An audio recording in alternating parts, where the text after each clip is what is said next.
नमस्कार, मैं कुमार और आप देख रहे हैं स्टार मीडिया। खबर बहुत बड़ी है, इतनी बड़ी है जो मैं जैसे ही मेरे पास तक ये खबर आया मैं आप तक पहुंचाने के लिए आया। उड़ते उड़ते खबर आई है और मैं आप तक उड़ते उड़ते पहुंचाने के लिए आया। खबर इतनी बड़ी है क्योंकि दरभंगा सहरसा रेलखंड जो आमान परिवर्तित होने के बाद काफ़ी लंबे समयों से इस रेलखंड पर आमान परिवर्तन का कार्य चल रहा था और ऐसे में इस रेलखंड को राजधानी एक्सप्रेस की सौगात मिलने वाली है। जी हाँ, आप सही सुन रहे हैं। निर्मली झंझारपुर के रास्ते नई दिल्ली तक राजधानी एक्सप्रेस का परिचालन होगा और ये नेक कार्य मिथिला के सांसदों ने किया है। मिथिला के सांसदों के अनुसार हाजीपुर मुख्यालय को समस्तीपुर मंडल ने एक पत्र लिखा है और उस पत्र में डिब्रूगढ़ गुवाहाटी नई दिल्ली राजधानी एक्सप्रेस का परिचालन जो अभी वर्तमान जिस रूट से हो रहा है उसको बदलकर सहरसा से सरायगढ़ से निर्मली से झंझारपुर से दरभंगा, सीतामढ़ी, रक्सौल, नरकटियागंज होते हुए गोरखपुर के रास्ते दिल्ली तक चलाए जाने की मांग की है। और इस पत्र को समस्तीपुर मंडल ने हाजीपुर मुख्यालय तक भेज भी दिया है और अगर इस पत्र पर हरी झंडी लग जाती है तो मिथिला के लिए बहुत ही गर्व की बात होगी जो इस रेलखंड पर राजधानी एक्सप्रेस का परिचालन होगा।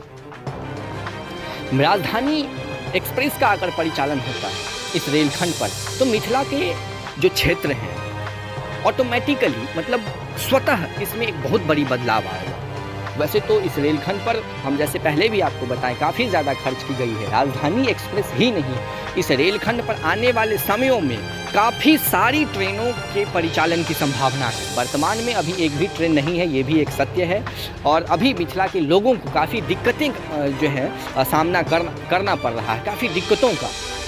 लेकिन मुझे पूर्ण विश्वास है खास करके इस रेलखंड को लेकर के जो अगर ये रेलखंड शुरू हो जाती है तो दिन में अगर 24 घंटे हैं तो इस रेलखंड पर 30 से ज़्यादा ट्रेनों का परिचालन होगा। ये रेलखंड इतनी व्यस्त हो जाएगी जिसकी आप कल्पना भी नहीं कर सकते हैं। हाँ, कार्य थोड़ी स्लो ज़रूर है क्योंकि DRM या हाजीपुर मुख्यालय या रेल मंत्रालय शायद किसी अन्य चीज़ की तलाश में लगे हुए हैं इस रेलखंड को लेकर के जिसकी मुझे भी जानकारी नहीं है। परंतु ये बहुत बड़ी खबर है जो अगर इस रेलखंड पर राजधानी एक्सप्रेस की परिचालन होती है तो इस क्षेत्र में एक अलग इस क्षेत्र को पहचान मिलेगा और इस क्षेत्र की विकास भी उसी रफ्तार में होगी जिस रफ्तार से राजधानी एक्सप्रेस का परिचालन होगा। ये एक बहुत बड़ी खबर अभी कुछ समय पहले मुझे समस्तीपुर मंडल के द्वारा प्राप्त हुआ है जो समस्तीपुर का एक अखबार प्रतिष्ठित अखबार हिंदुस्तान में छपी हुई थी। और जैसे ही मुझे ये खबर मिली है मैं आप तक इसको लेकर के आया हूँ तो धैर्य रखिए, आने वाले समयों में इस रेलखंड पर काफ़ी सारी ट्रेनों का परिचालन होने वाला है। जब तक शुरू नहीं हुई है तब तक विलंब है, तब तक देर है, लेकिन अगर इस रेलखंड पर ट्रेनों की परिचालन शुरू हो जाती है तो शायद लगातार ट्रेनों की संख्या बढ़ती रहेगी। वैसे खबर कैसी लगी राजधानी एक्सप्रेस की ज़रूर हम तक कमेंट करके पहुँचाएँ।